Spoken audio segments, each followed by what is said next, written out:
Bom dia a todos. Um prazer estar aqui começando no horário, praticamente, a nossa sessão sobre doença arterial pulmonar. E é bem legal ver essa sessão aqui no simpósio, que é uma doença que nós temos grandes dificuldades de tratar aqui no estado do Rio de Janeiro, né? E a gente espera que isso venha aumentar a discussão sobre a doença e sobre o tratamento. Temos, né,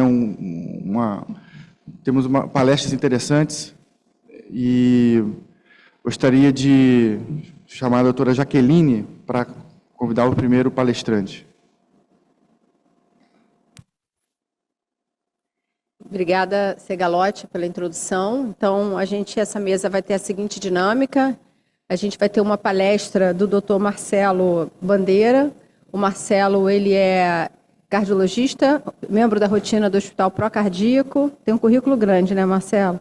Médico do grupo de hipertensão pulmonar da UERJ e membro da SBC. O Marcelo vai falar um pouco para a gente sobre a nova classificação e como a gente fazer o diagnóstico de hipertensão pulmonar. Marcelo, você tem 12 minutos.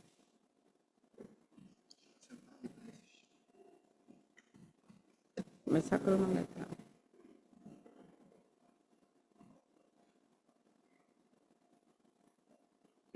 Alô? Pronto, agora sim. Bom dia a todos. Antes de mais nada, queria agradecer o convite da coordenação científica. É uma honra estar aqui do lado do Segalotti da Jaqueline para falar sobre esse assunto que faz parte da minha vida já há uns 15 anos, desde o FRJ agora na UERJ, e para que a gente possa não perder muito tempo, para que a gente possa apresentar uma visão geral do conceito geral e classificações, sejam sob a forma de subtipos hemodinâmicos e clínicos, para que a gente possa dar uma visão global da abordagem diagnóstica, entendendo que provavelmente a hipertensão pulmonar passa mais aos nossos olhos, muito mais do que a gente imagina, até porque os sintomas mimetizam outras condições clínicas que são igualmente relevantes na cardiologia e na pneumologia e que merecem igualmente nossa atenção. Bom, então, a definição de hipertensão pulmonar é uma definição hemodinâmica, é um estado hemodinâmico anormal da circulação pulmonar, definido por essa pressão arterial pulmonar média, acima de 20 milímetros de mercúrio em repouso, com paciente em posição supina. E essa é a definição padrão. Claro que a partir daí você tem as subclassificações hemodinâmicas, conforme a pressão de oclusão sendo maior ou menor do que 15, você vai ter um estado pré-capilar, se for menor ou igual a 15, e maior do que 15 milímetros de mercúrio pós-capilar. Ainda assim, entendendo que o estado de remodelamento arterial pulmonar seja um determinante em desfechos clínicos diferentes, hoje a gente subclassifica a hipertensão pulmonar pós-capilar em dois subtipos, que são as formas pós-capilar isolada, quando a resistência vascular pulmonar é de até 2 unidades de Wood, e pós-capilar combinada, quando é maior do que 2 unidades de Wood, já denotando o remodelamento do segmento arterial da circulação pulmonar. Para pacientes pediátricos, a gente sabe que o ANC também tem um papel relevante em pacientes pediátricos com doenças cardiopulmonares. O que a gente tem de adaptação desses conceitos é que a gente usa como referência a resistência indexada, acima de 3 unidades de Wood por metro quadrado, para o padrão pré-capilar em paciente pediátrico, e menor ou igual do que 3 unidades de Wood quando é pós-capilar isolado, ou acima de 3 unidades de Wood por metro quadrado quando é pré e pós-capilar combinado no paciente pediátrico. Então, a única coisa que muda de conceito do adulto para a criança é que o ponto de corte na criança é acima de 3 unidades, acima ou abaixo de 3 unidades de Wood por metro quadrado, enquanto que no paciente adulto, para a forma pós-capilar, é acima ou abaixo de 2 unidades de Wood, para diferenciar uma forma da outra. Claro que o nosso foco vai ser muito mais aqui o adulto, a gente pode eventualmente discutir alguma coisa sobre pacientes pediátricos, mas o nosso foco é, acima de tudo, classificar. Essa é a peça-chave e é a arte na hipertensão pulmonar. Mais do que o tratamento, porque o tratamento, infelizmente, pensando inclusive em âmbito nacional, a gente dispõe de poucos recursos terapêuticos, farmacológicos, as intervenções estão cada vez mais surgindo, felizmente, e hoje o que a gente sabe, acabei apertando aqui, é que ela é dividida em 5 grandes grupos. O grupo 1 é que é a hipertensão arterial pulmonar. Então, quando a gente vê no laudo de eco, um colega fazendo uma descrição ecocardiográfica super detalhada e colocando uma sugestão diagnóstica que é compatível com hipertensão arterial pulmonar, tecnicamente falando, não seria a melhor terminologia, porque para você dizer que o paciente tem hipertensão arterial pulmonar, parte-se do pressuposto que você tenha descartado os outros grupos, que são o grupo 2, que é a hipertensão pulmonar associada a cardiopatia de cavidades esquerdas, o grupo 3, associado a doenças pulmonares e ou distúrbios hipoxêmicos, o grupo 4, associado à doença vascular pulmonar obstrutiva, onde o carro-chefe é TEP crônico, mas existem outras condições, e o grupo 5, que são condições cujos mecanismos geradores de hipertensão pulmonar ou são multifatoriais ou indeterminados. A gente vai dar só uma visão geral, porque a gente tem até coisa demais aqui, para que a gente, obviamente, dê margem para que, no caso clínico, a gente possa esmiuçar essa discussão. Tá? É inevitável reforçar que, na vida real, 90% a 95% dos pacientes ou vão apresentar uma hipertensão pulmonar associada à insuficiência cardíaca ou associada a doenças do parênquima pulmonar. Não à toa, nos diferentes registros, essa forma de hipertensão pulmonar ela representa 90% a 95% das casuísticas de hipertensão pulmonar no mundo todo. Seja só como grupo 2, ou seja, associada à cardiopatia de cavidade esquerda, seja só no grupo 3, associado a doenças do parênquima pulmonar, ou na sobreposição, que também é comum, e dependendo da série de casos, você pode ver essa sobreposição em 50% a 75% dos casos. Isso é uma coisa que pode variar muito. O que tem de importante? Numa situação habitual de investigação ambulatorial, métodos simples já podem nos ajudar muito. Tendo, obviamente, um método de imagem com avaliação ecocardiográfica, associado a uma variação anátomo-funcional pulmonar, o raio-x de tórax ajuda, mas preferencialmente a TC de alta resolução seria o melhor. E uma prova de função pulmonar, se possível, com a variação da capacidade de fusão de monóxido de carbono, já nos permite destrinchar vários dos diferentes subtipos dentro do grupo 2 e grupo 3. Tá? Então, isso para fins de tomada de decisão em vida real que é o mais importante. Cabe lembrar também que nós estamos falando dos grupos mais prevalentes, mas não é incomum que esses grupos eles invadam outros grupos. Então, você pode ter, por exemplo, paciente que tem algum grau de disfunção diastólica do VE, tem aumento das pressões de enchimento, mas desenvolve, por exemplo, uma hipertensão pulmonar tromboembólica crônica. E quando essa sobreposição acontece, a hipertensão pulmonar tromboembólica crônica tende a ter um pior prognóstico, não tanto na evolução de desfecho intra-hospitalar, mas na evolução de médio para longo prazo. Lembrar que, apesar das diretrizes sinalizarem a gasometria arterial como sendo um método de avaliação diagnóstica, obviamente, num nível ambulatorial, ninguém vai ficar coletando gasometria arterial no consultório, no ambulatório, mas a oximetria de pulso vai ajudar. Muito bem. Grupo 2 e grupo 3 são carro-chefe. A gente ainda vai chegar na hipertensão arterial pulmonar, mas nesse meio tempo, nesse caminho, nós temos a hipertensão pulmonar do grupo 4, associada à doença vascular obstrutiva. Por que ela é de suma importância? Porque ela, na verdade, é a única forma passível de cura. E qual é a terapêutica padrão ouro, apesar de não ser essa a proposta? É a tromboarteriectomia pulmonar, e dependendo da situação, você combinar com outras modalidades terapêuticas, sejam elas percutâneas ou farmacológicas. O método de escolha para o rastreio, ou seja, para descartar a doença tromboembólica crônica, é a cintilografia pulmonar, ventilação, perfusão, preferencialmente por tomografia por emissão de fóton único, que o SPECT, sendo mais sensível do que a cintilografia planar. Se é feita uma cintilo-VQ e descarta-se a qualquer área de mismatch, está descartada a doença tromboembólica. Porém, se ele é positivo, geralmente a gente complementa estudando a anatomia da doença trombótica. O método mais disponível é a angiotomografia de artérias pulmonares. Em algumas instituições a gente tem a tecnologia de dupla energia que fornece uma imagem mais sensível de circulação subsegmentar e, em última instância, para o planejamento cirúrgico final. E, eventualmente, junto com o cateterismo cardíaco direito, nós fazemos a angiografia pulmonar. Muito bem, então, se foi descartado grupo 2, grupo 3 e grupo 4, ou seja, não tem aparentemente um componente de C, não tem uma doença parenquimatosa relevante, não tem doença tromboembólica, aí começa a ficar o que já era complicado, fica mais complicado ainda, porque aí a gente vai começar a cair em grupos altamente heterogêneos, sendo que dentre esses dois grupos, o nosso foco de discussão final é na hipertensão arterial pulmonar. Por quê? Porque é o grupo de hipertensão pulmonar que tem sido o grande alvo dos diversos ensaios clínicos randomizados desde 1994 até os dias de hoje. Então, esse é um grupo tão heterogêneo que ele merece uma apresentação à parte. Por quê?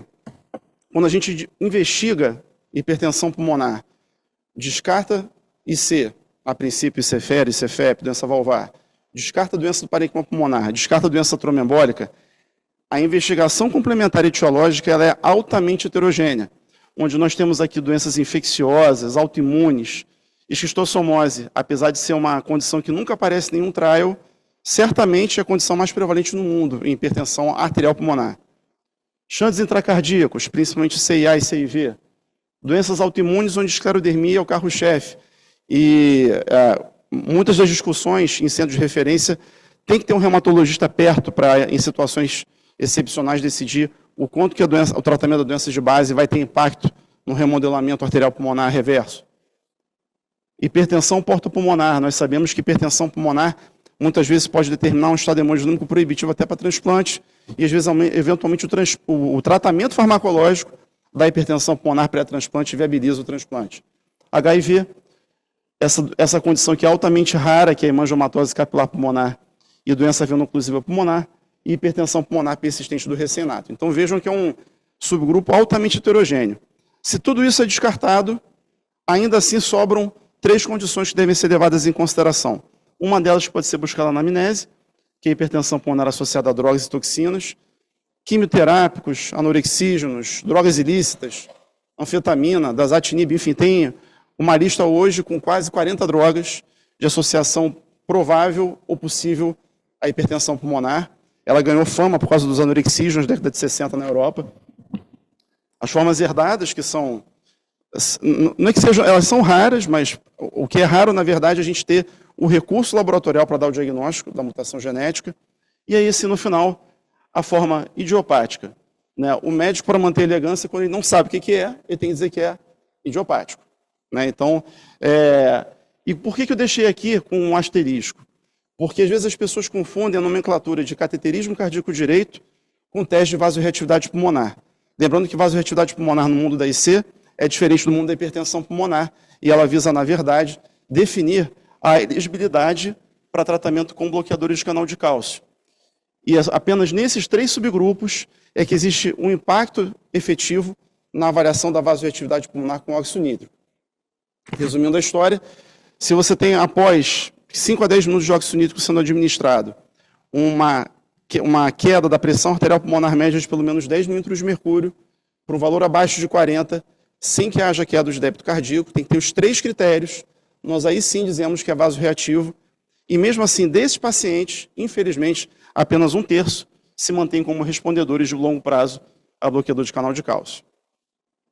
Para nós finalizarmos aqui o grupo 5, só pelas condições que vocês veem aqui, se a gente for parar para discutir, vai perder muito tempo, mas cabe lembrar aqui que tem desde doenças metabólicas, hematológicas, doença renal crônica entra aqui nesse contexto, microangiopatia trombótica tumoral e algumas condições que lembram o grupo 3 porque acometem com frequência o parênquima pulmonar, como sarcoidose, que é uma coisa que a gente não pode subestimar, istiocitose X e neurofibromatose. E existem algumas cardiopatias congênitas complexas que não são CIA e CIV, que podem também entrar na gênese da hipertensão pulmonar. A investigação, basicamente, ela surge a partir da suspeição clínica, com sintomas compatíveis que motivem a investigação com métodos de imagem, e em especial o ecocardiograma, que tem um papel-chave nessa história, e dependendo da situação, nós vamos avançar ou não, conforme a probabilidade ecocardiográfica. Resumindo muito a história, se o eco nos mostrar sinais indiretos de acometimento de cavidades esquerdas, um volume atrial esquerdo aumentado, doença valvar, ICFER, a princípio, não tem por que a gente avançar na investigação pensando em terapia específica. Se é uma investigação que denota doença parenquimatosa relevante, fibrose pulmonar, DPOC, de um modo geral, vão ser pacientes que vão ter pouca resposta à terapia específica.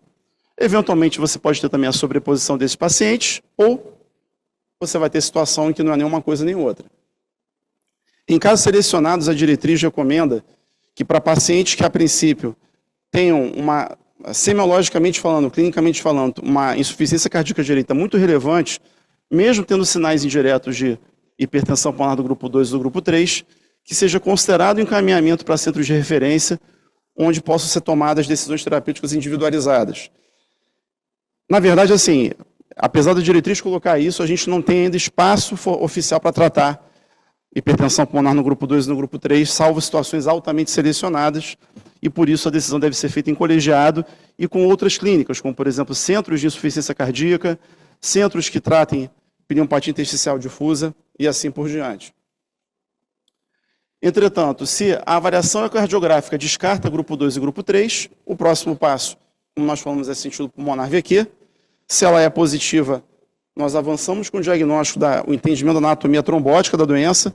Se for negativa, aí sim a gente investe no grupo 1, investigando condições associadas ou não, esquistossomose, HIV, porta pulmonar, isso vai variar conforme a história clínica. E se não tiver nenhuma condição associada, lembrar que o grupo 5 pode acontecer. Então, eventualmente, é uma paciente com uma hipertensão pulmonar, mas está acompanhando na hemato por uma LMC, por exemplo. Ou então aparece com linfadenopatia hilar bilateral, pode ser uma sarcoidose. Então, lembrar que, a despeito de nós estarmos falando de algo de um cuidado altamente especializado, a verdade é que a visão clínica global ela é de suma importância para que a gente possa fechar o funil diagnóstico e propor o melhor tratamento também. E na etapa final, a avaliação hemodinâmica invasiva é voltada principalmente para o grupo 1 ou para o grupo 4, depende da situação, e lembrando que o teste de vasorreatividade é feito em casos selecionados, para HP associada à forma idiopática, ou herdada, ou associada a drogas e anorexígenos. Então, para nós finalizarmos aqui com mensagens finais que devem ficar, basicamente, 3 mensagens. Primeiro, que terapia específica só se aplica para quem mereceu a avaliação hemodinâmica invasiva. E até que se prove o contrário, o grupo 1 é o carro-chefe, né, a hipertensão arterial pulmonar, e em casos selecionados, doença trombembólica também podem ser elegíveis para terapias específicas. Segundo ponto importante é lembrar que qualquer condição clínica com hipertensão pulmonar e insuficiência cardíaca direita grave, em algum momento, merece uma avaliação num centro de referência para a condição clínica, nem que seja para compartilhar a decisão com outras clínicas. E para finalizar, mais uma vez reforçando que a chave, a arte para a hipertensão pulmonar é a classificação. Classificando de forma correta, nós conseguimos propor o melhor plano terapêutico para o paciente. É isso que eu tinha para apresentar para vocês. Obrigado. Obrigado, Marcelo, pela fantástica apresentação.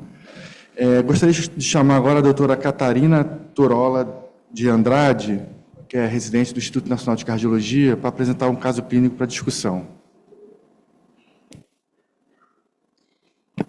Eu queria microfone.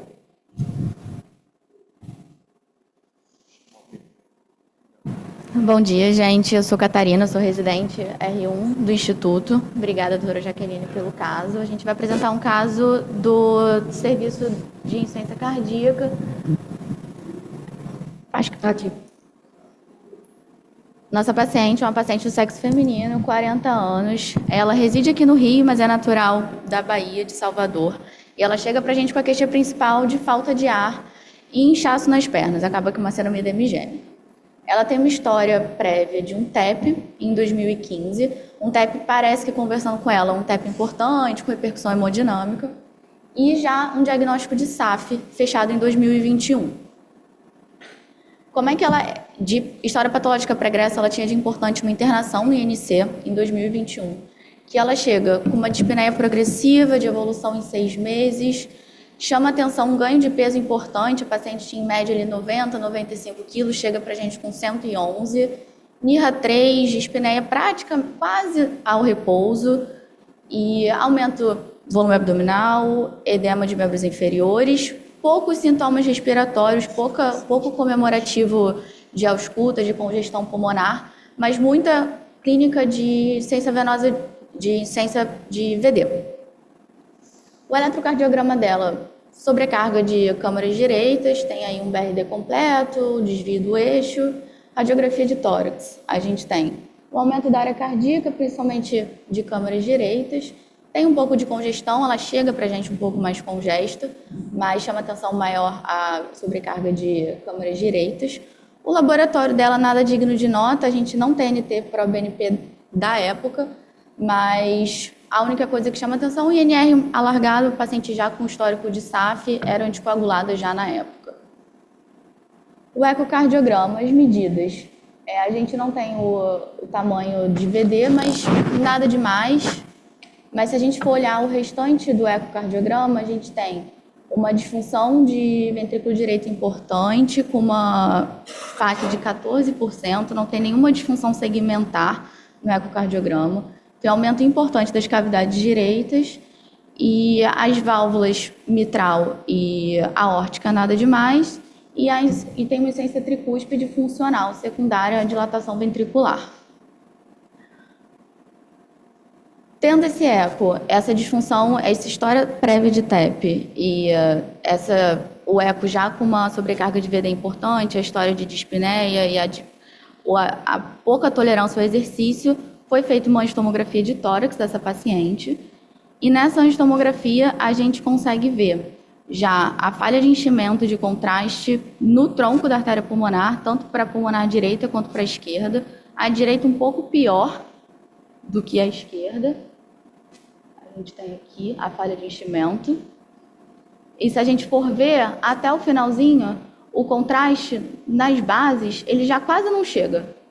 O paciente já com um tromboembolismo já crônico, né, desde 2015, bilateral e importante, já causando aí uma repercussão hemodinâmica para ela importante. A paciente também passou por uma arteriografia na época e a gente consegue ver a falha de enchimento, a gente tem... Opa!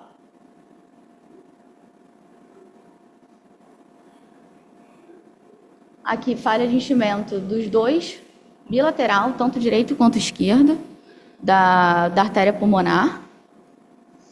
E essa paciente ficou internada com a gente mais ou menos quase um mês, a gente conseguiu compensar ela, foi para casa mais ou menos em NIRA 2, ainda com alguma limitação das atividades diárias, foi para casa ainda anticoagulada, usando, a gente começou na internação o sildenafil como terapia adjuvante a IVD e a hipertensão pulmonar dela, usando o beta-bloqueador, espironolactona, furosemida numa dose alta. Ela usava 3 comprimidos de manhã e 3 comprimidos à tarde, e o IBP. Ambulatorialmente, a gente faz uma ergospirometria dela para tentar avaliar essa função e como é que estava mesmo ela, apesar dela ser limitação clínica. Ela tem um VO2 de pico de 7,5, com R de 1,04 e um slope de 46,8. Mostra aí uma limitação importante dessa paciente. Os ecocardiogramas que a gente tem evolutivos dela mostram... Catarina, eu vou dar uma paradinha para a gente poder fazer uma discussão antes de você falar da evolução. Então, antes disso, eu queria convidar os nossos debatedores para o caso clínico. Dr. Fábio Solano, pessoal da informática, o Dr. Fábio já está online? Não sei se abre a janelinha para a gente ver o rosto dele. Dr. Fábio Solano é hemodinamicista, especialista em HP. Fábio, você está aí?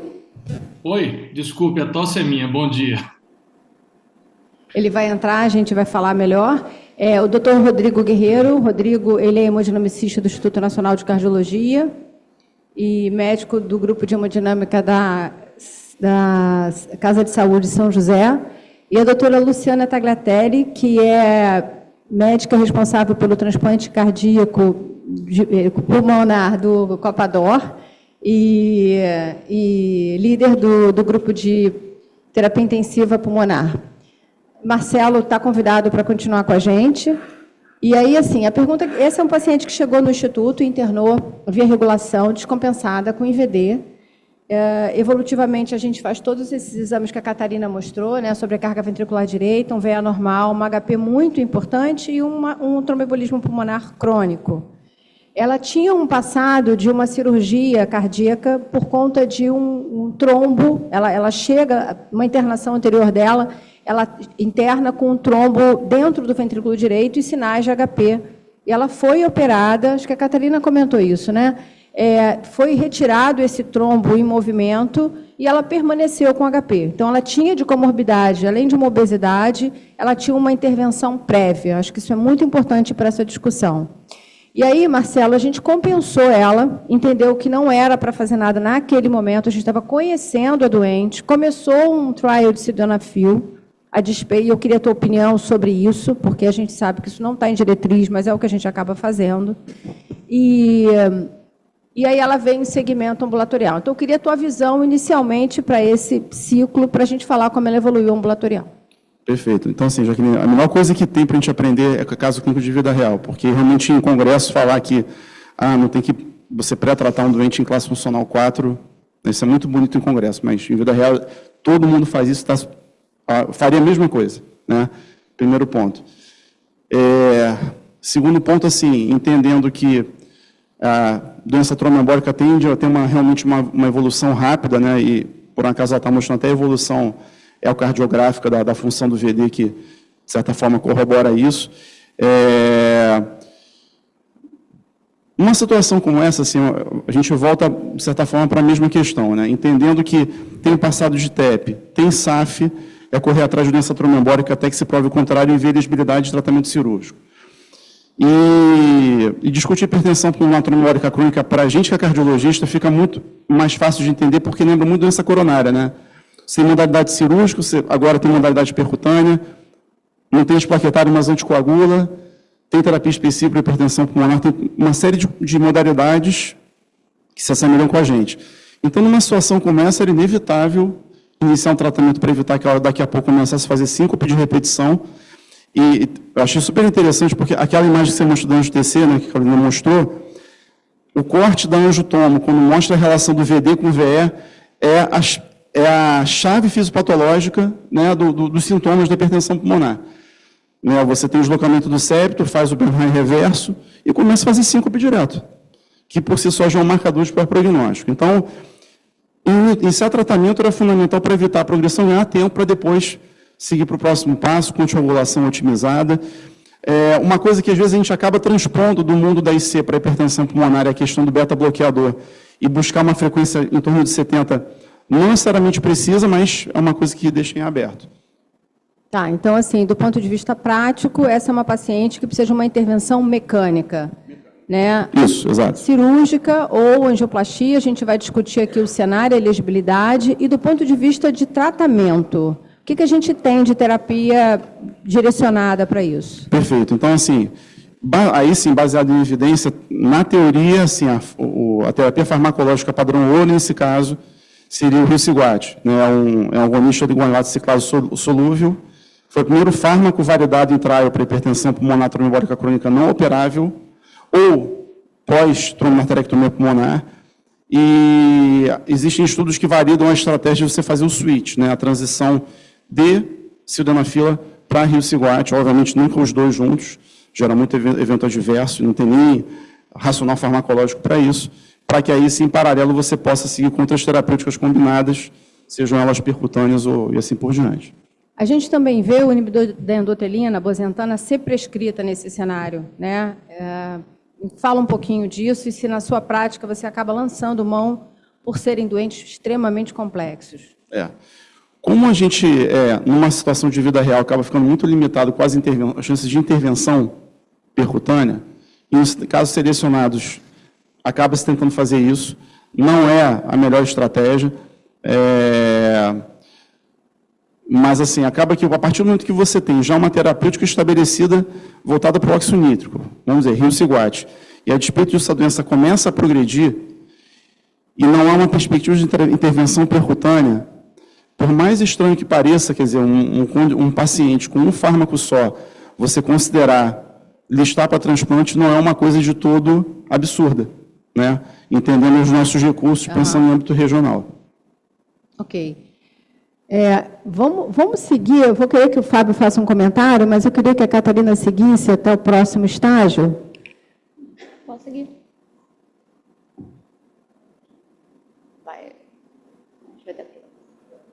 Bom, então, desde que ela internou com a gente deu alta e ficou no âmbito ambulatorial, a gente fez alguns ecos seriados dela. Aqui a gente consegue ver a evolução dos ecos que mostram PSAP sempre aumentada, na verdade ela até piora ao longo dos anos, assim como a disfunção de VD. E aí Quando a gente começou a tentar entender o caso, a gente tentou pensar o que a gente podia fazer para essa paciente. Essa paciente já tinha sido operada anteriormente, lá em 2015, num caráter de urgência, em outra instituição, com uma questão de um trombo de VD, que a gente não consegue entender muito bem em que contexto foi essa cirurgia. A gente está num instituto que a gente tinha possibilidade, pensando nessa paciente, tanto da parte percutânea quanto talvez da parte cirúrgica, e talvez trazendo pessoas de fora para tentar ajudar essa paciente, que é muito jovem e muito sintomática. E aí a gente, doutora Jaqueline, na verdade, né, conversou com todo mundo para a gente tentar decidir a conduta dessa paciente.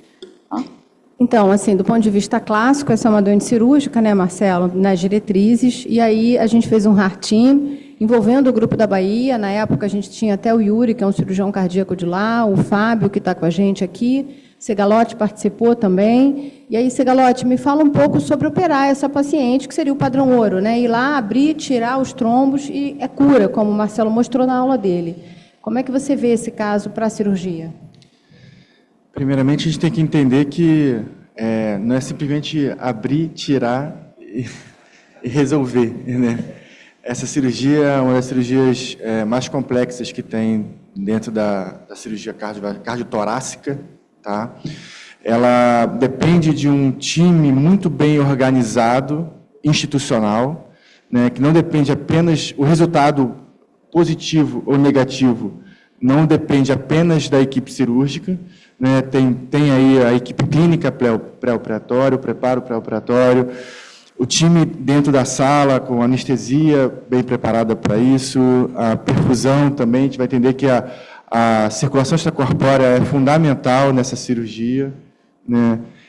O time treinado e o pós-operatório também. Não adianta a gente fazer uma cirurgia linda no pós-operatório e encher de líquido no pós-operatório o paciente, né? Então, o paciente não vai sobreviver, né? Então, só para a gente entender como é a cirurgia, a cirurgia é feita com circulação extracorpórea, é realizada uma hipotermia profunda, que ela é lenta, né? Então, vai fazer uma cirurgia dessa, vai ser mais de 2 horas de circulação extracorpórea, com certeza. Só para fazer o resfriamento e o reaquecimento do paciente, você vai levar mais de 2 horas. Vai ser feita paradas circulatórias totais, sequenciais, de em torno de 10 a 15 minutos, para que, só para entender que, apesar do coração estar parado e do pulmão estar parado, as artérias brônquias continuam funcionando, né? Então, enquanto a gente está com o pulmão parado e com o coração parado e com a circulação para o coração interrompida e com a artéria pulmonar aberta, está vindo sangue continuamente pela artéria pulmonar. Então, para que isso pare, que a gente consiga enxergar, é necessário que seja feita a parada circulatória total, né? Para você poder conseguir enxergar o endotélio, né, e o trombo, né, o trombo já velho dentro do endotélio, e você possa achar o plano, e você vai primeiro no pulmão, primeiramente no pulmão direito, depois no pulmão esquerdo, né, e você possa retirar. A cirurgia, a dificuldade técnica da retirada do endotélio, ela varia de acordo com a gravidade da doença. Então, existem níveis de acometimento dentro da artéria pulmonar, que vai do 1 ao 4, né, onde o 1 é o mais proximal e o 4 é o mais distal. Então, se você o mais favorável para a cirurgia, é óbvio, que é o proximal, o nível 1, nível 2, que é no tronco da artéria pulmonar, nas artérias brônquias, brônquias principais, né? Depois, quando segue para pequenas artérias e arteríolas, fica mais difícil ou mais tecnicamente desafiador você ressecar esse endotélio, fazer essa tromboendarterectomia, né? Temos alguns... Para que você tenha um bom resultado, né, institucional, você tem que ter volume, né? A maior experiência disso é a experiência da Califórnia, do professor Diego Madani, né, que faz centenas de casos anualmente, né, tem mais de 1.000 casos, se eu não me engano, já publicados, com mortalidade próxima a 1%.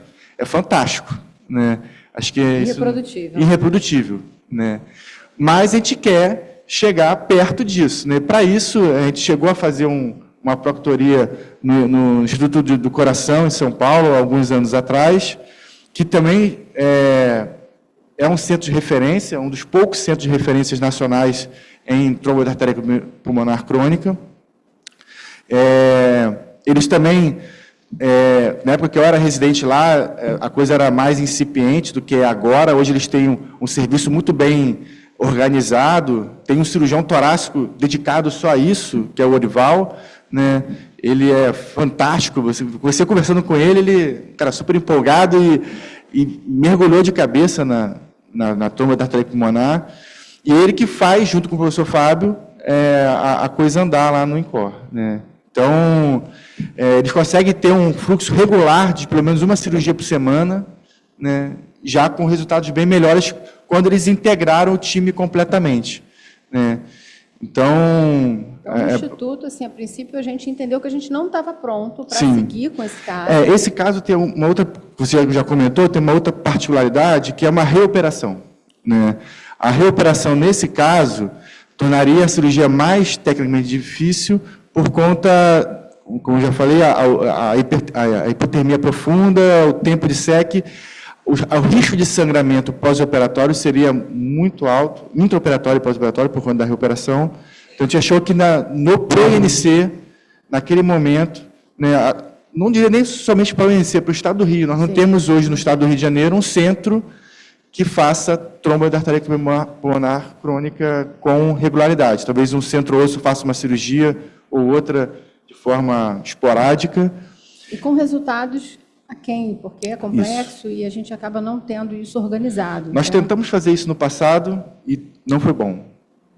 E aí, você citou o pós-operatório, eu queria uma visão da Luciana. A Luciana é intensivista, trabalha com transplante pulmonar, trabalha com um grupo de HP, fez a formação fora, em Miami. Lu, fala um pouco para a gente desse pós-operatório, dos cuidados de enfermagem, cuidado da fisioterapia. A gente tem um time multi aqui assistindo, e o olhar também do cardio intensivo, né? Acho que a gente fica junto num caso como esse. Sim. Bom dia a todos. Então, é exatamente isso que foi falado. O resultado dessa cirurgia é de um time. Não adianta a gente ter um cirurgião tecnicamente brilhante se a UTI não souber cuidar desse paciente, né? Então, o grande desafio de recebê-lo no pós-operatório é que a gente tem um choque misto. A gente vai ter um choque cardiogênico, a gente tem uma disfunção de VD, que esse VD é resiliente, ele vai recuperar com o passar do tempo, mas imediatamente ele piora. E, em paralelo, a gente tem toda a inflamação da SEC, do reaquecimento, enfim, então tem um choque distributivo com leak capilar e esse paciente acaba ficando hipovolêmico e não dá para dar volume. Então, é delicado o manejo. Então, a gente tenta, dentro desse pós-operatório, um treinamento de equipe antes para entender a fisiopatologia da doença para poder fazer o manejo no pós-operatório.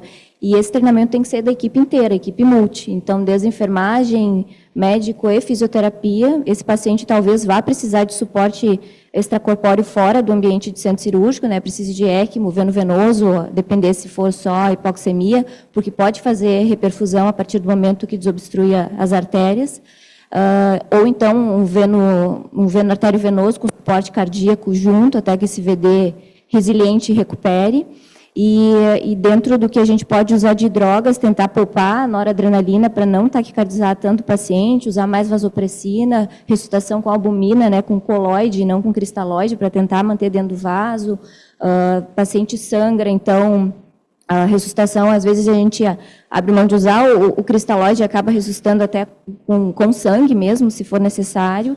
E também é importante falar que esse paciente está recém-operado e ele precisa ser anticoagulado imediatamente do pós-operatório, em algumas horas. Então, ele ainda é um paciente cruento que a gente precisa anticoagular, porque ele manipulou a artéria, então o risco de trombosar ali é grande. Se ele tiver no ECMO veno arterial, que a gente reduz o fluxo pulmonar mais ainda, né? Então, são vários detalhes que têm que ser levados em conta ali no pós-operatório. É factível, é possível. Mas é exatamente isso, a gente tem que ter um treinamento de equipe para indicar esse tratamento.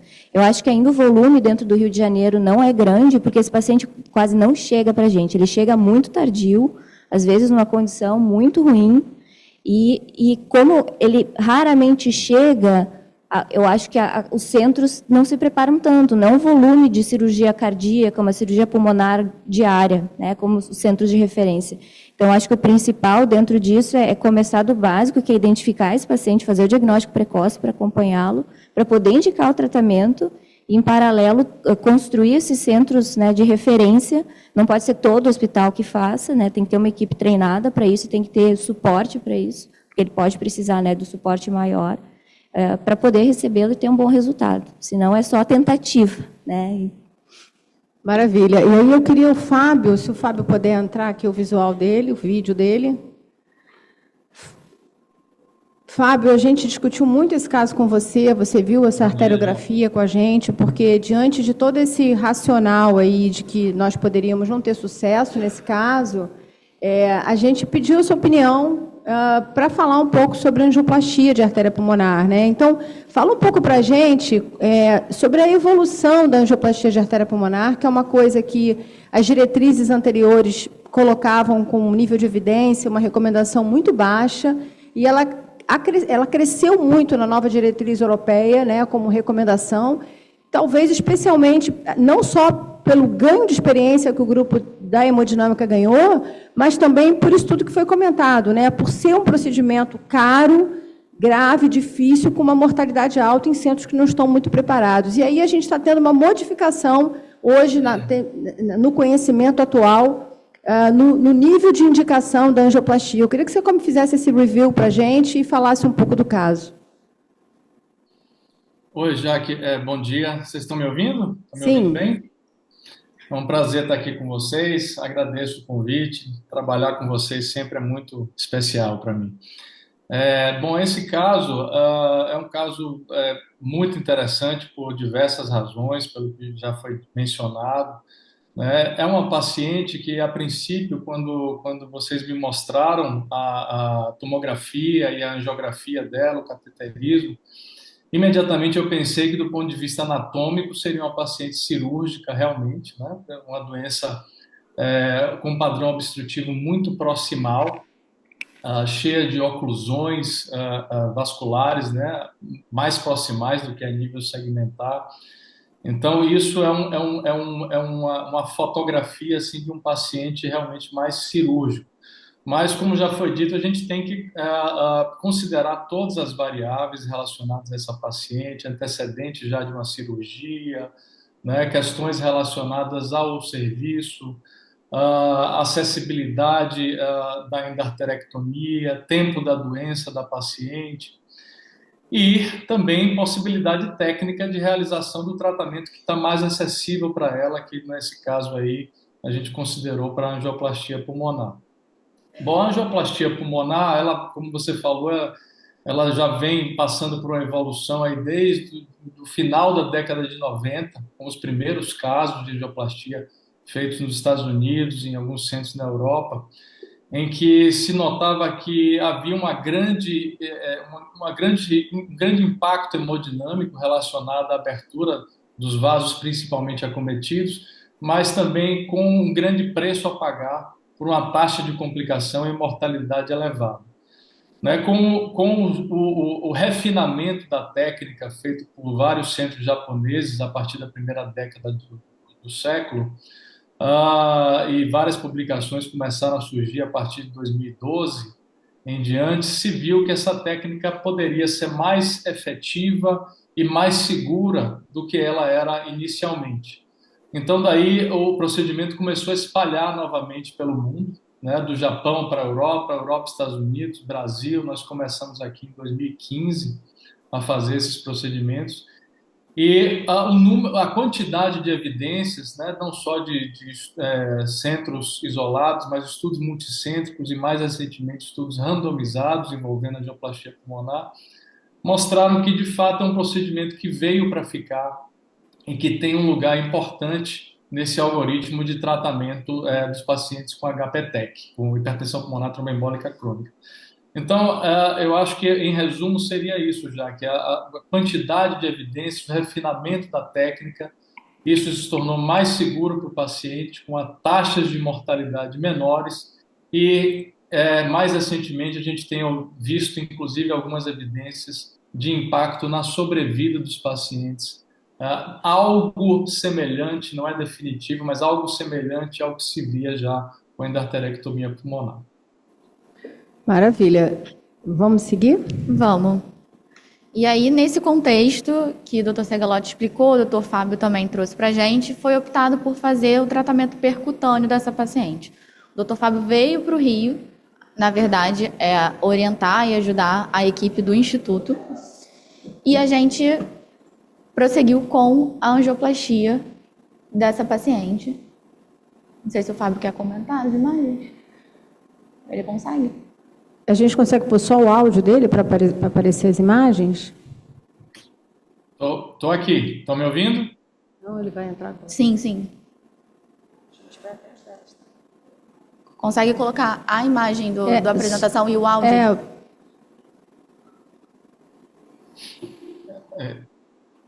Estão me ouvindo? Sim. Ok. Então, nessa imagem que está rodando à direita, a gente vê um catéter posicionado aí na artéria interlobar, né, do pulmão esquerdo, e nós estamos vendo já uma injeção seletiva de contraste, mostrando aí um ramo quase que totalmente ocluído. Numa angiografia não seletiva, a gente diria que esse ramo estava completamente ocluído, mas injetando mais seletivamente, nós vimos um pertuito pequeno a ser seguido pelo fio. Nós conseguimos passar esse fio de angioplastia. Pode passar o próximo. Vocês estão vendo aí o fio seguindo o trajeto do vaso, a gente vê ele tenuamente a nível distal.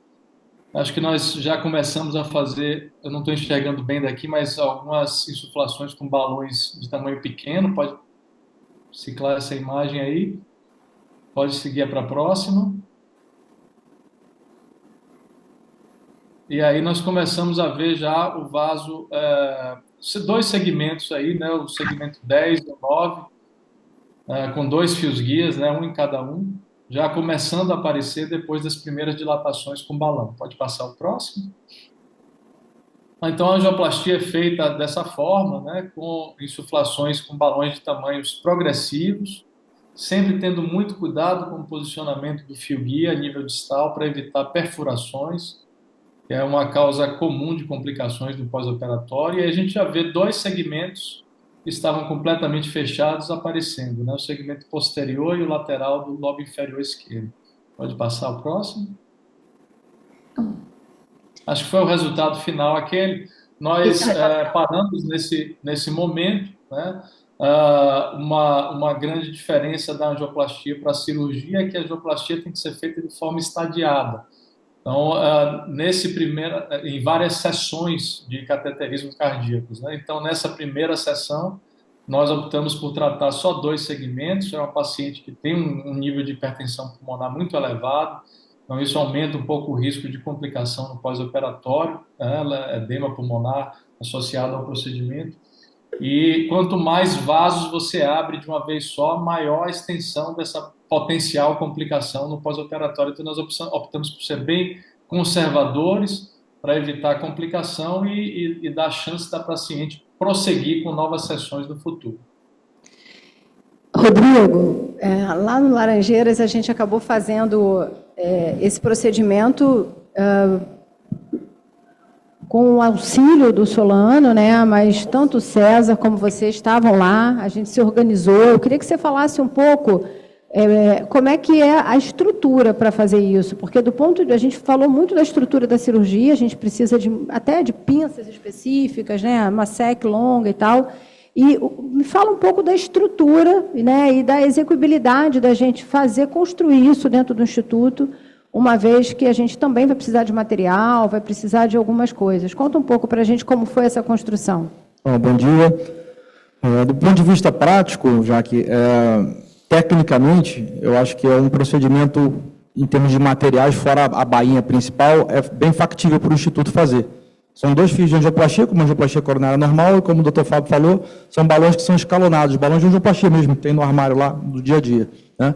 Eu acho que é um procedimento que virou quase que uma subespecialidade na hemodinâmica, tanto é que o Dr. Fábio veio e teve um resultado muito bom, porque não é só a parte técnica que é importante, mas aonde fazer e o que fazer. Acho que isso que é muito importante, porque a árvore bronca é gigante, então tem que ter um conhecimento bem avançado do que é a árvore bronca, aonde mexer, né? E como o Dr. Fábio bem falou, é um procedimento escalonado, a gente não abre as artérias, ela tinha, né, trombose bilateral, por que não abrir tudo de uma vez só, né? Porque o resultado não é legal, né? Há uma inflamação, é um resultado que não é tão satisfatório.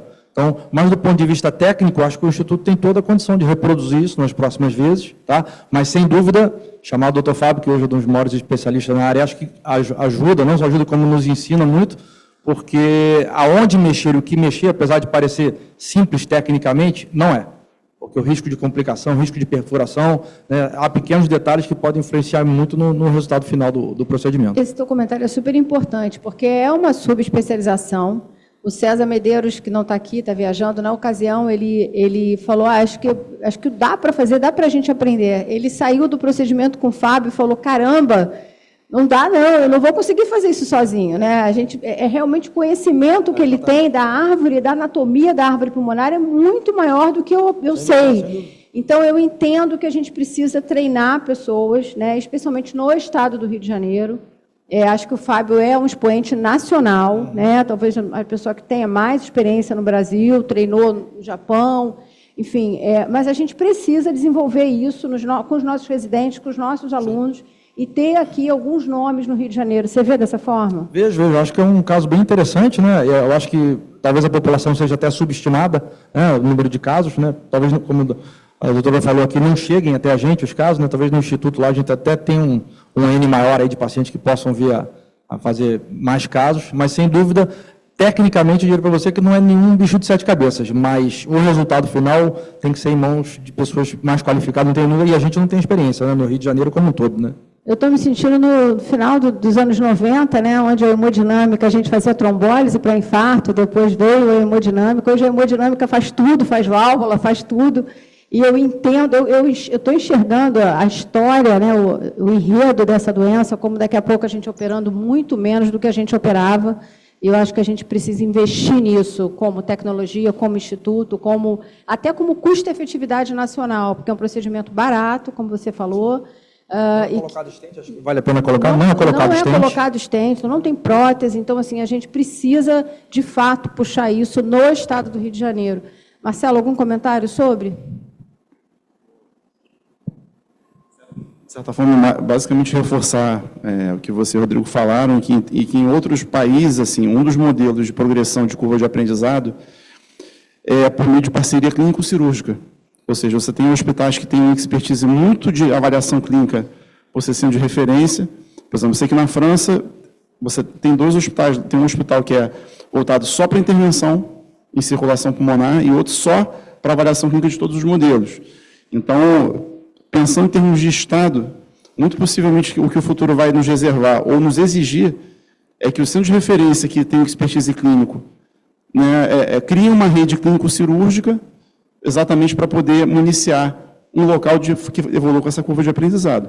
A gente tem que ter um hub spoken, senão a gente vai gastar muito dinheiro, os pacientes vão morrer e, enfim, ou nem vão chegar para centros de referência, né? Vamos seguir então, Catarina?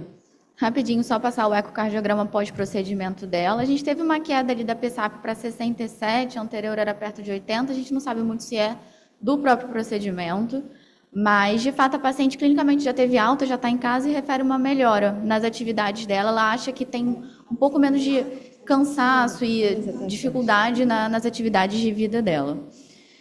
A literatura, basicamente, o que eu queria falar é a atualização da diretriz. A diretriz anterior de 2015, ela traz a angioplastia como evidência 2B, e na atualização de 2022, em pacientes selecionados e em pacientes que não são elegíveis à cirurgia, ela já é indicação de nível de evidência 1. E, basicamente, isso. Obrigada, Catarina, maravilhosa. Parabéns. Tá. Então, essa paciente acabou de ter alta, né? Fez um procedimento, saiu muito bem do hospital. A gente tinha uma certa dúvida com ela, porque depois, Marcelo, que a gente começou a sildenafil, ajustou a dose de diurético, deixou ela bem anticoagulada. Ela é muito jovem, ela tem 40 anos agora. Eu acompanho já há uns 3 anos, né? Que a gente vem acompanhando, discutindo, entendendo que não era momento. Veio pandemia, e ela é uma paciente que ela não interna. Ela toma, sei lá, 4 comprimidos de furosemida para ficar em casa, mas ela não interna, ela tem uma classe funcional 2B pela ergospirometria 4, né, Fernando? Sei lá, BABC, aquela Foi antes, a gente vai... Então, a gente está, só para dizer que a gente está bem no início desse segmento. O Fábio tem perspectiva de fazer novos procedimentos, ele estima que pelo menos mais uns 4. Mas, assim, foi factível, aconteceu, ela foi para casa... E já teve uma queda de HP, eu não sei ali o quanto era volume dependente, momento dependente, mas de alguma forma acho que fez alguma diferença e certamente a gente ainda tem muito o que fazer para que ela fique bem curada, né? Então, alguém quer fazer algum comentário adicional, algum dos nossos debatedores? Então, a gente tem agora uma palestra do Dr. Fábio, que vai falar um pouco para a gente sobre a angioplastia de artéria pulmonar, técnica, evolução. Fábio, você tem 15 minutos. Ok, Jaque, obrigado. Fico feliz em ver o desfecho dessa paciente. Ela... Só um segundo, por favor. Ela realmente, a gente abriu dois segmentos grandes para ela, né? E creio que isso já possa ter algum pequeno impacto hemodinâmico. Normalmente nós temos mais impacto a partir da segunda sessão de angioplastia, e inclusive impacto clínico também. Mas é possível se ver, a depender da quantidade de vasos que a gente abriu na primeira, da paciente, algum impacto clínico e hemodinâmico só com uma sessão mesmo, facilitando inclusive a alta. Então, acho que essa paciente a gente tem um plano bom para ela, realmente. Bom, me foi pedido para falar um pouco, não só de angioplastia, né? Eu vou centrar mais na angioplastia, mas falar um pouco sobre as estratégias de uma maneira geral para tratamento de HPTEC. Então, todos vendo minha apresentação, imagino. Bom, esses são meus potenciais conflitos de interesse para essa apresentação. A gente está falando, como já foi mencionado, de uma condição crônica relativamente rara, porém subdiagnosticada, onde há obstruções residuais, né, provenientes de uma não resolução, a resolução incompleta dos trombos agudos de TEPs, de um ou mais TEPs agudos, né, que a gente vê esse aspecto angiográfico na tomografia de um trombo agudo versus o que a gente vê na hipertensão pulmonar tromboembólica crônica, no TEP crônico, às vezes com calcificações, retração do vaso, membranas fibróticas, são traves de fibrose, um tecido fibrótico que fica obstruindo esses vasos decorrente dessa resolução incompleta dos trombos agudos, e isso leva a aumento da hipertensão, da pressão pulmonar e sobrecarga ventricular direita. Então, o que a gente tem são várias imagens sugestivas, né, dessa condição. Então, a gente tem obstruções com o aspecto de teias, de redes ou membranas, fendas, levando à redução do fluxo em determinados locais do pulmão, outras oclusões completas do vaso, né, com a ausência de fluxo anterógrado naquela região, e redistribuição do fluxo sanguíneo para áreas que não estão completamente obstruídas ou sem obstrução, e esses vasos recebem um estresse hemodinâmico grande, e tudo isso, tanto nas áreas ocluídas, com fluxo lentificado, quanto nas áreas com redistribuição de fluxo, a gente vê remodelamento microvascular, às vezes semelhante a pacientes com hipertensão pulmonar do grupo 1, como o nosso amigo Marcelo mencionou, e que forma base também para um tratamento medicamentoso nesses pacientes com TEP crônico. Se nada for feito, nenhuma intervenção mecânica ou medicamentosa for feita, esses pacientes vão falecer na história natural dele, de insuficiência cardíaca direita, né, com disfunção ventricular direita, congestão venosa visceral.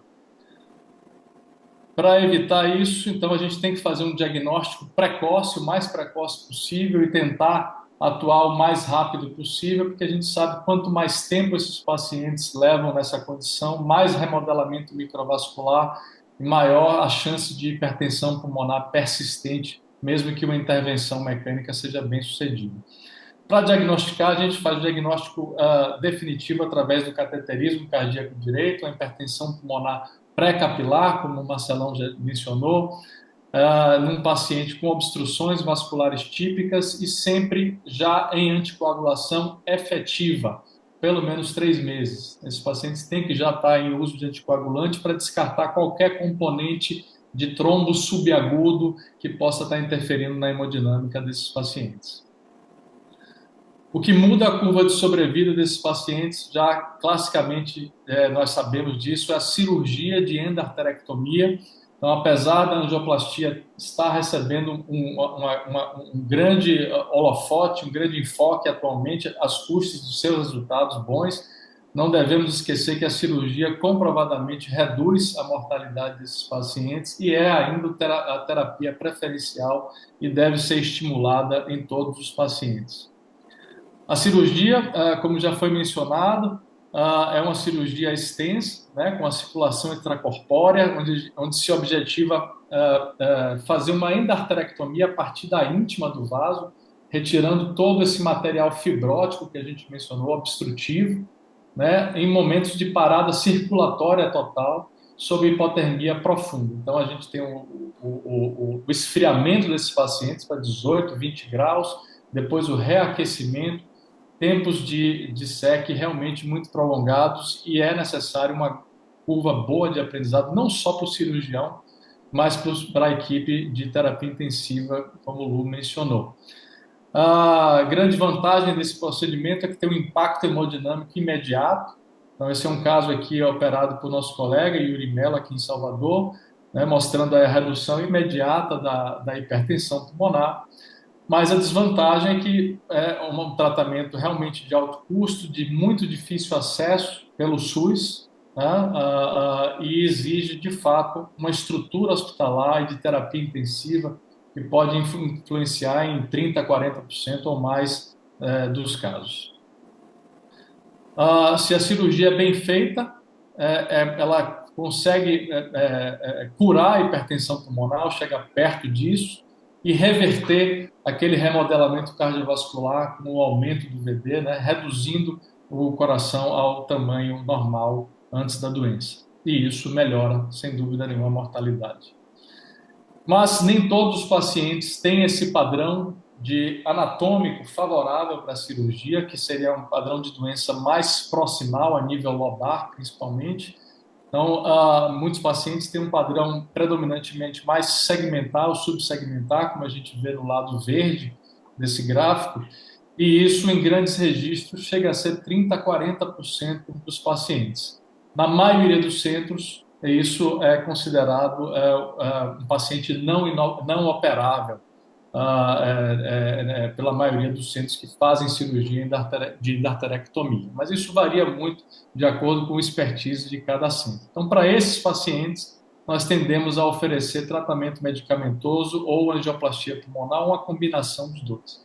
A angioplastia pulmonar, como a gente já falou rapidamente, consiste em identificar esses pontos obstruídos dos vasos acometidos, se fazer uma recanalização do vaso com material de angioplastia habitual, com fio de angioplastia, balões proporcionais ao tamanho do vaso, e entrar nessa estrutura que parece uma colmeia, que vocês estão vendo aqui nessa representação, quebrando essas traves de fibrose, quebrando essa estrutura, rechaçando o trombo contra a parede do vaso. Então, diferentemente da cirurgia, a gente não retira esse material trombótico, a gente só rechaça ele contra a parede do vaso, liberando aí o fluxo sanguíneo local. Então, esse aqui é um exemplo de um caso nosso. um paciente com um trombo, com uma oclusão de um segmento anterior do lobo inferior direito, após a angioplastia, o restabelecimento do fluxo, e aí a gente vê o retorno venoso bem visível, que antes não existia naquele local. O problema disso é que a gente tem que fazer várias angioplastias, diferentemente da cirurgia, que é de uma vez só, né, nós fazemos um tratamento estadiado em várias sessões de angioplastia para conseguir abrir todas as artérias que estão obstruídas. E muitas vezes isso é um número grande, porque quanto mais distal estão essas obstruções, mais vasos a gente tem que entrar artesanalmente e ir abrindo vaso a vaso até se obter um efeito hemodinâmico e clínico considerado suficiente. Então, nesse paciente, por exemplo, a gente fez 7 sessões, é um paciente jovem, de 30 e poucos anos, e aí vejam ao longo de 2019 até 2020 a queda da pressão média da pulmonar, queda das pressões diastólicas do átrio, a resistência vascular pulmonar, aumento do índice cardíaco e melhora de parâmetros funcionais, como a classe funcional e distância percorrida no teste de caminhada, à medida que nós fomos abrindo os ramos que estavam ocluídos. Se o tratamento realmente é bem feito, a gente pode ter imagens impactantes como essa, não é em todo mundo, é claro, mas aqui nessa paciente, depois de 4 sessões, nós vimos aí uma redução das câmaras cardíacas direitas e aí mostrando a redução da imagem cardíaca, da cardiomegalia como um todo no raio-x. O impacto hemodinâmico é grande, né? Nos estudos japoneses a gente vê uma magnitude de efeito maior. Nossos dados aqui, que a gente representa aqui nesse slide, se assemelham mais aos dados de centros europeus, com impacto hemodinâmico significativo, porém um pouco mais modesto do que nos centros japoneses. A gente vê também uma melhora clínica funcional, medida pela classe funcional da New York Heart Association, e fazemos também uma avaliação com scores de qualidade de vida. Aqui, nesse caso, usamos o Minnesota para a insuficiência cardíaca e vemos também uma melhora que se correlaciona com a melhora clínica também após as angioplastias desses pacientes. Ainda nesses pacientes considerados inoperáveis, a gente tem um tratamento medicamentoso, né? Marcelo falou super bem, a gente não vai só fazer um resumo bem rápido. A principal via utilizada para o tratamento medicamentoso nesses pacientes é a via do óxido nítrico, mas existem outras vias em que há algumas evidências de drogas com benefício para esses pacientes. Os principais estudos são esses 3, né? Com a bozentana, que mostrou uma redução da resistência vascular pulmonar predominantemente, mas sem muito efeito sobre o teste de caminhada. Os estudos como o Rio-Ciguat, que atua na via do óxido nítrico, né? Um estimulador da guanilato ciclase solúvel no plasma, aumenta GNP cíclico e aumenta a produção de óxido nítrico, entre outros efeitos, aí aumentando a capacidade funcional no teste de caminhada e reduzindo a resistência vascular pulmonar também. Essa é a droga de eleição que a gente tem no mundo e, felizmente, disponível no Brasil, mas não ainda distribuída pelo SUS, infelizmente. E a macitentana, que é um antagonista das endotelinas, que também tem algum efeito sobre o teste de caminhada e sobre a resistência vascular pulmonar, e está liberada para uso desses pacientes, mas a gente não tem ainda isso, se não me engano, Marcelo me corrija, aqui ainda no Brasil. A gente tem evidências em curso com outros antagonistas, com análogos da prostaciclina, como o Selexipag, para uso em terapia combinada nesses pacientes, mas isso ainda está em desenvolvimento para pacientes com HPTEC. Aqui devemos dados nossos com o Rio-Ciguat, confirmando o que a gente vê na literatura, onde há uma melhora no teste de caminhada, e vejam que na população que usou sildenafila e com ou sem bozentana, a gente não vê melhora nenhuma nesses pacientes, em relação ao teste de caminhada, nesses pacientes com HPTEC, especificamente na nossa população. O efeito do Riociguat, ele ocorre sobre a resistência vascular pulmonar e pressão pulmonar, né? Ele melhora a hemodinâmica, mas comparativamente à angioplastia pulmonar, a magnitude do efeito ela é menor, né? Isso já é visto em estudos randomizados, como o RACE Trial, publicado há pouco tempo. Mas é muito interessante o efeito também combinado dessas duas formas de tratamento nos mesmos pacientes. Enquanto que a gente vê uma queda profunda da resistência vascular pulmonar e da pressão com angioplastia pulmonar, a gente vê um aumento mais significativo do débito cardíaco com o Riociguat nesses mesmos pacientes. Então, eles formam um efeito sinergístico muito interessante, principalmente para pacientes que têm uma hemodinâmica muito comprometida. Então, resumindo, a gente tem intervenções mecânicas para o HPTEC, né, como a tromboendarterectomia pulmonar e a angioplastia pulmonar, e intervenções farmacológicas, aí, como a gente viu no tratamento medicamentoso, que variam aí se a doença é mais obstrutiva, mais proximal na árvore pulmonar, ou se ela é mais distal. Mas a gente não tem que ver esses tratamentos de uma forma assim estanque, né? A gente sabe que com uma avaliação multidisciplinar desses pacientes, uma equipe que tenha proficiência em todas essas formas de tratamento, a gente pode ver casos em que a gente vai precisar das 3 formas do mesmo paciente. Então, o que é que a gente chama de tratamento multimodal? Ou das 3 ou de 2 formas de tratamento, como a angioplastia e o tratamento medicamentoso, ou após uma cirurgia de endarterectomia, que o paciente precisa ainda por hipertensão pulmonar persistente de angioplastia e também de tratamento medicamentoso. Então, é importante a gente ver que o papel que essas 3 formas de tratamento podem ter, inclusive, em um mesmo paciente. Então, para finalizar, essa é uma publicação que está em curso ainda, vinda da última reunião mundial de hipertensão pulmonar, em que é ressaltado mais uma vez o papel dessa equipe multidisciplinar composta por médicos clínicos especialistas em HP e HPTEC, né, aqui especificamente, cirurgiões com capacidade de fazer endarterectomia, intervencionistas para fazer angioplastia pulmonar, radiologistas especialistas em TEP, né, e eu diria também a equipe de terapia intensiva para definir se esses pacientes são operáveis ou se não são operáveis. Se o paciente é operável, tentar prosseguir para a tromboendarterectomia cirúrgica, que ainda é o tratamento de escolha. Se ele não é operável, com base em critérios anatômicos e clínicos, risco cirúrgico, etc., se avalia a possibilidade de angioplastia. Se é possível, se prossegue para a angioplastia. Se não é possível, se prossegue imediatamente para o tratamento medicamentoso.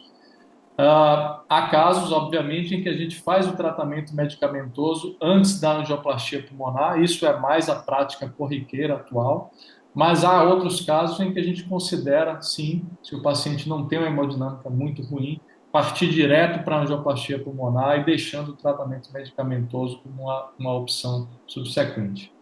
E é importante frisar, depois de qualquer uma dessas intervenções, se reavaliar esses pacientes periodicamente, principalmente nos meses subsequentes ao término à instalação desses tratamentos. Esse é o nosso grupo, lá de Salvador, Bahia, né? Essa é a nossa equipe multidisciplinar, eu, o Marcelo, intervencionistas, o Yuri, nosso cirurgião torácico, que já fez algumas dezenas de casos lá em Salvador de endarterectomia, a Marta Leite, nossa pneumologista especialista, e a Camila Loureiro, também mais recentemente chegou como especialista de HP, e nós estamos à disposição para qualquer necessidade que for necessário, que for preciso de vocês. Obrigado a todos e mais uma vez pelo convite, e sempre um prazer estar com vocês aqui, Jaque e todos do Rio de Janeiro.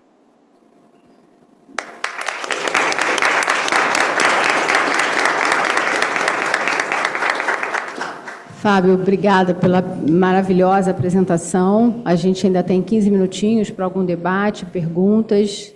A plateia tem alguma pergunta? William? Parabéns a todos, é um tema interessantíssimo. E eu tenho uma dúvida, pelo que a gente nota, as intervenções percutâneas todas hoje são feitas com balonamento sem implante estente, no molde do que aconteceu lá atrás, no passado, no início dos procedimentos percutâneos das artérias coronárias. Os senhores e as senhoras avaliam como uma possibilidade de evolução para o futuro, estentamento desses vasos para aumentar a persistência, a patência deles ao longo dos anos, ou há algo da fisiopatologia que impeça permanentemente hoje, pelo que a gente conhece, o estentamento desses vasos? Na verdade, eu queria complementar a pergunta do William, né, até para entender como é que funciona o pós-operatório da angioplastia, né, perguntar para o Fábio.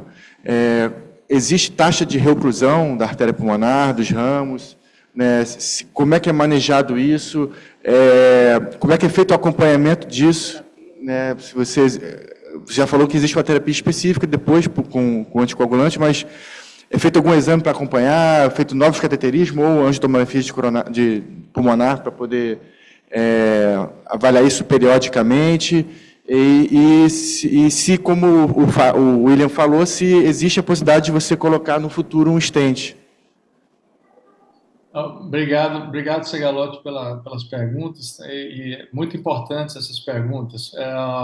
Bom, a angioplastia pulmonar, a gente não precisa de stent pela seguinte razão: a taxa, já respondendo a sua pergunta, a taxa de reestenose é muito baixa. Então, fazendo um paralelo com a angioplastia coronária, a gente tinha com balão dissecções terríveis, né, reoclusões vasculares, e o stent entrou nesse cenário e se viu que a patência vascular com stent era maior do que só com balão na angioplastia coronária. Aqui a fisiopatologia é outra, né? A gente não tem uma placa de ateroma, a gente tem obstruções de trombo organizado, fibróticas, e o que a gente quer é entrar naquele emaranhado de obstrução e desfazer aquelas traves de fibrose, balonando, né? A gente tem algumas imagens bem bonitas com imagem intravascular, mostrando que a gente quebra essas traves de fibrose, empurra esse material contra a parede vascular e libera o fluxo. E isso se mantém, isso não reestenosa. A gente não quer estirar o vaso, fazer dissecções vasculares, por isso o tamanho dos balões deve ser menor do que o tamanho do vaso. A gente quer só quebrar essas traves de fibrose. A taxa de reestenose, se é que existe reestenose, é menos de 1%. O que a gente pode ter são novas tromboses, isso dependente da doença do paciente. Por isso, a anticoagulação é perene. Então, a anticoagulação para pacientes com HPTEC é até onde ele puder usar anticoagulante. Mas é muito raro a gente presenciar reoclusão. Eu vi muito raramente nos controles angiográficos que a gente faz. Os controles angiográficos, né, o controle do tratamento, a gente pode fazer pouco a pouco, a cada sessão que a gente vai fazendo, a gente pode controlar os vasos, né, reinjetar nos vasos que a gente já tratou, e ao final de todas as sessões é protocolo nosso repetir um cateterismo entre 3 e 6 meses ou um pouquinho mais, quando for possível, dentro do primeiro ano, para se avaliar se a hemodinâmica está mantida, e de uma forma geral a gente faz uma arteriografia para avaliar o resultado final desses pacientes e ver se existe alguma possibilidade ainda de angioplastia que a gente não tenha realizado no curso dessas sessões que a gente fez. Tá? O acompanhamento em cada sessão que nós fazemos um tempo de pelo menos 24 horas dentro da UTI, né, o tempo que a gente tem das complicações vasculares mais frequentes, como hemoptise ou lesão pulmonar aguda associada à reperfusão e associada à manipulação daqueles segmentos. E depois disso a gente dá alta para casa para o paciente já em uso de anticoagulante, né, com anticoagulação já efetiva oral. Tá? Acho que ficou alguma outra dúvida de alguma pergunta, não? Não, acho que respondeu tudo. Melo, mais uma pergunta. Rodrigo, uma pergunta bem específica para você do ponto de vista da SEC. A canulação desse paciente é feita onde você canula? Na aorta, na carótide? E em sequência, essa pergunta, você faz a parada circulatória total, mantém perfusão cerebral seletiva ou para tudo? E por que tem que parar? Por que não poderia manter circulação cerebral? Essa é uma pergunta que eu também fiz na época para o Fábio Jatene na época, e se você não para tudo, continua vindo sangue. Mesmo parando tudo, continua vindo sangue pela artéria pulmonar, né? Então, a canulação é de uma cirurgia convencional na aorta ascendente, você clampeia o coração, né? Faz uma isquemia cardíaca também, né? E você abre a artéria pulmonar de um lado, abre de outro, faz a hipotermia, como o Fábio falou, a 18, 20 graus, né? Esse resfriamento é um resfriamento mais lento até do que na cirurgia de aorta, tá? Existe todo um protocolo, né, criado para isso, com o tempo certinho para ser feito, não pode sair disso, tá? Coisa que às vezes a gente nem se preocupa muito na cirurgia de aorta, na cirurgia da HPTEC a gente tem essa preocupação maior, porque a gente sabe que precisa de um bom resfriamento, depois de um bom reaquecimento, para minimizar as complicações neurológicas e de sangramento. Tá? Mais alguma pergunta? Não? Marcelo? Fazer só uma pergunta, cada pedido para o meu amigo Fábio lá, que eu não sei se o quanto que ele vai poder trazer para a gente, Fábio, uma satisfação de você falando de novo. Cada vez mais a hemodinâmica está sendo papel só, vamos colocar assim, diagnóstico, e cada vez mais um papel intervencionista. A gente está falando aqui de angioplasia pulmonar por balão, e comecei a ver algumas publicações referentes à denervação arterial simpática, artéria pulmonar. Queria que você comentasse o que você tem de literatura que você lembra que possa ser relevante e o que você vê de perspectiva para o futuro disso. Bom, obrigado, Marcelão. Uma pergunta difícil de responder. O que nós vimos até pouco tempo atrás sobre isso, né, era mais relacionado a pacientes do grupo 1, menos do grupo 4, pacientes refratários ao tratamento medicamentoso, com poucas opções de tratamento, em que se tentou, pelo mesmo princípio que a gente tem para denervação renal, né, fazer denervação a nível ali de segmentos proximais dos ramos principais das artérias pulmonares. Então, parece que são mais estudos chineses, em colaboração com colegas dos Estados Unidos, foram publicados em revistas como JACC, por exemplo, né? Mostraram resultados iniciais bem interessantes, mas eu acho que é um tratamento que ainda está em desenvolvimento em poucos centros, né? A gente aqui tem interesse até de tentar desenvolver isso, mas não é nosso enfoque principal. Eu acho que é algo que tem um racional teórico interessante, mas eu estou aguardando ainda publicações acerca de longo prazo, ou até algo como a gente viu com denervação renal, em comparação com sham procedures, né? E assim, acho que não tem ainda uma perspectiva muito clara para o futuro desse tratamento. Bom, então a gente tem cenas dos próximos capítulos aí, agora com essa inovação, não sabia, Marcelo, excelente. E eu acho que mostra que talvez, é igual a amiloidose, a gente achava que era raro e a gente, na verdade, não conseguia fazer diagnóstico. Acho que a HPTEC chega pouco para a gente, eu devo ter uns 4 pacientes hoje em segmento no ambulatório. 2 eu mandei para São Paulo para operar, ainda não operaram, né? Exatamente talvez por dificuldade de acesso. Os pacientes mais limítrofes, cada vez mais a população envelhecendo, então a gente com pacientes com comorbidades, essa paciente, quando a gente discutiu a cirurgia com ela, ela tinha 37 anos, hoje ela tem 40, né? Então naquela época já era talvez complicado, então você imagina, você bota isso em cima de um senhor de 60 anos, 70 anos, é impossível, então eu entendo que a gente tem que melhorar o diagnóstico da parte clínica, e a gente tem que evoluir para situações não cirúrgicas. Cada vez mais eu penso assim, E o Riociguá, que é a única droga que teve melhora de impacto em qualidade de vida e capacidade de exercício, é uma droga que a gente ainda não tem no SUS, a gente está ainda aguardando PCDTs que consigam liberar e dar acesso à população, até porque é um fármaco bem caro. Lúcia, queria fazer um comentário final? Eu gostaria de parabenizar pelo caso. Eu acho que aqui dentro é um privilégio estar dentro de uma sala discutindo essa doença que hoje em dia é pouco falada, né? E como a gente tinha comentado, pouco diagnosticada, mas tem uma prevalência muito maior do que a gente imagina e os pacientes acabam não chegando a ter essa assistência. E essa paciente, felizmente, teve uma assistência de um grupo multidisciplinar que discutiu e fez a melhor escolha por ela. Então, é para parabenizar mesmo essa discussão e o resultado do caso. Obrigada, Lu. Gente, obrigada a todos. Obrigada a Cris Lamas, que tornou essa mesa possível. Obrigada, Cris, pelo espaço aqui para a gente. Obrigado a todos. Próxima sessão aqui na sala.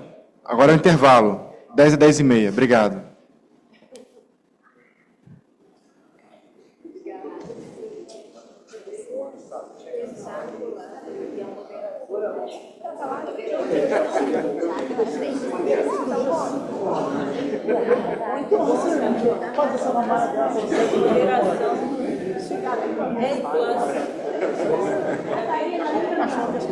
De nós entregarmos a sala no horário, o nosso queridíssimo moderador, que seria o Dr. Rodrigo Minati Barbosa, teve um contratempo e não poderá estar conosco. Então, a apresentação, a gente incluiu a moderação na apresentação, está por nossa própria conta e risco.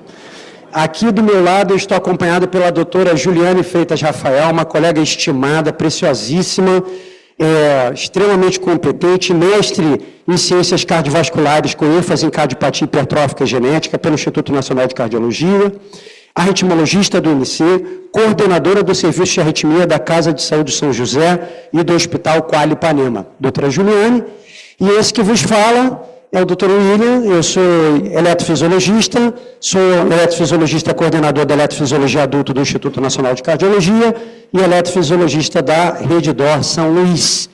E a nós nos coube um tema que nós gostamos muito de falar. Nós temos uma mesa redonda, portanto, nós vamos apresentar, nós trouxemos algum material que a Juliane e eu preparamos, vamos apresentar isso graficamente, mas a ideia é que seja também um pouco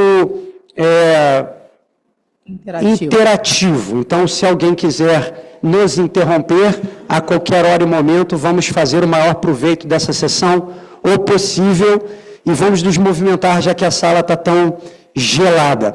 E a mesa que nos coube é uma mesa redonda sobre o tratamento da insuficiência cardíaca, com ênfase na diferença entre o tratamento por ressincronização cardíaca e a estimulação fisiológica, que é um assunto mais moderno e urgente. Não é isso, Ju? É isso mesmo. Bom dia a todos. Obrigada, Lula, pelas palavras. Esse é um tema realmente que para a gente é muito interessante, é um tema que está sendo muito moderno, tá? E vai ser muito legal discutir com vocês. Eu sei que a maioria talvez não entenda a parte técnica da coisa, mas então pode interromper, pode perguntar, quem quiser perguntar, para a gente poder ter uma boa interação, tá? Por favor, pode... Aqui eu consigo controlar os slides? Consigo, né? Ótimo. Ju, você quer falar sobre esse slide específico? Tem aqui um laser. A gente trouxe para vocês uma exemplificação para vocês poderem entender o que é a diferença entre a terapia de ressincronização convencional, que a gente chama, e a terapia por estimulação fisiológica. Tá?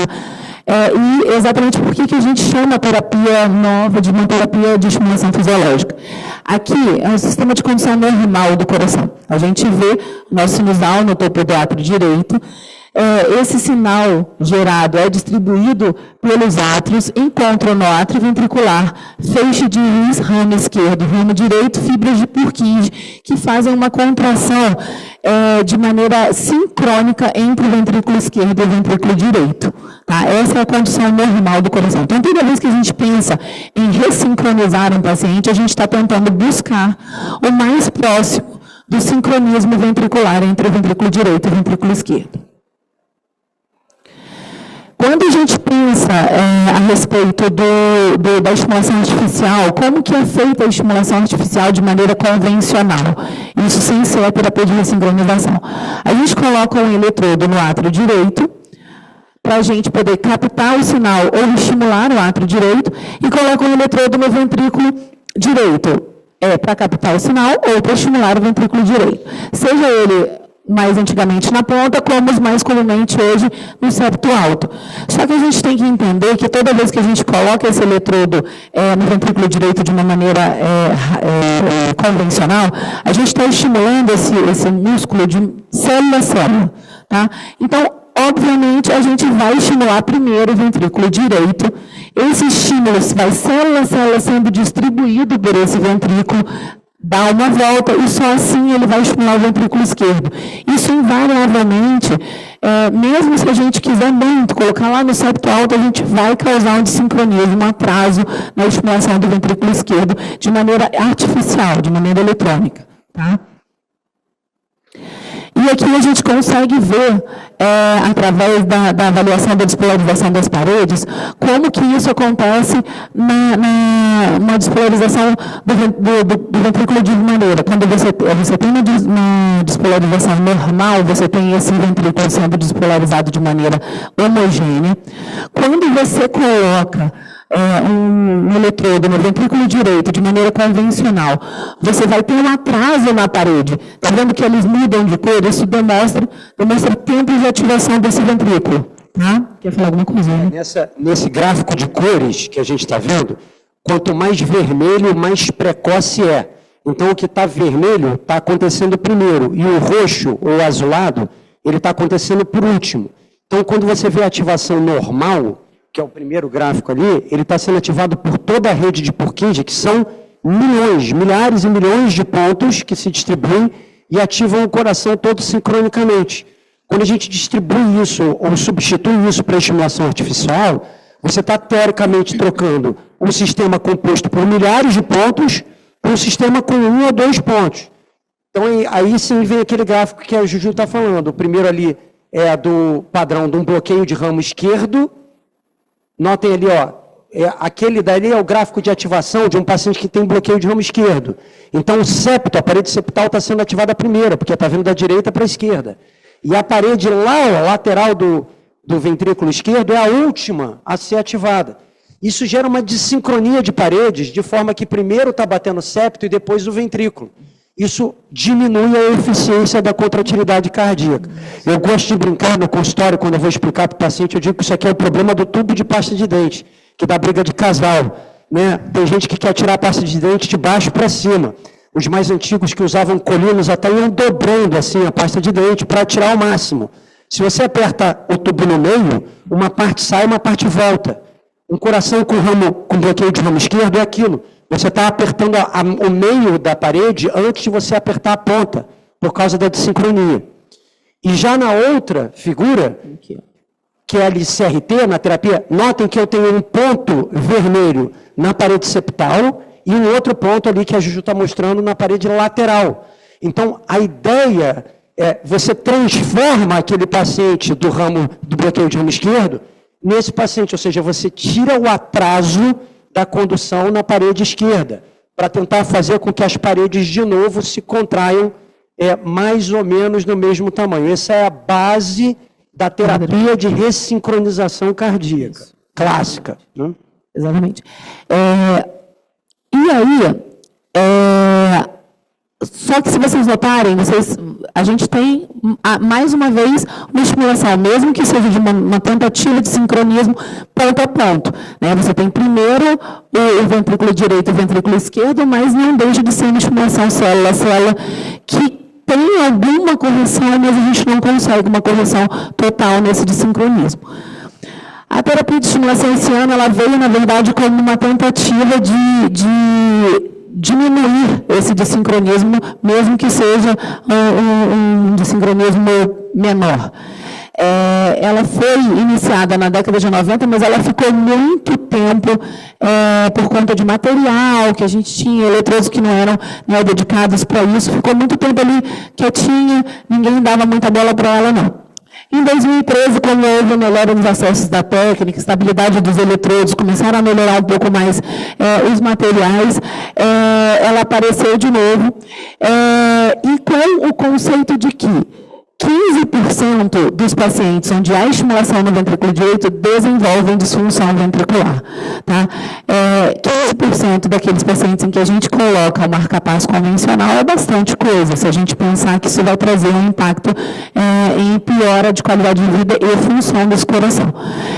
E a gente já sabe que 20 a 40, que os pacientes que têm uma estimulação, alguns estudos falam 20, alguns estudos falam 40, hoje as diretrizes falam mais de 40% ainda, mas pacientes que têm 20% a 40% de estimulação ventricular artificial, ou seja, você não precisa ter 100% de estimulação ventricular artificial para ter o desincronismo. Apenas 20% a 40% de estimulação artificial já causa um desincronismo em tamanho que em pacientes, obviamente, específicos, que já têm alguma doença miocárdica, por exemplo, vão desenvolver o que a gente chama de síndrome do marca-passo, né, que é um desincronismo causado pela estimulação cardíaca com dilatação subsequente. Quer falar, William? Então, esse aqui é esquematicamente o sistema de condução, né? Nós temos aqui o nó átrio. Quando nós vamos fazer a condução elétrica do átrio para o ventrículo, nós passamos por essas estruturas. Então, a primeira estrutura, que é pré-tricuspide, ela fica imediatamente antes, ela ainda está no assoalho do átrio direito. Ela é o nó átrio ventricular. Você segue a porção não penetrante do feixe de His, a porção penetrante e, finalmente, a divisão dos ramos. Qualquer uma destas áreas, ela é passível de ser capturada durante a estimulação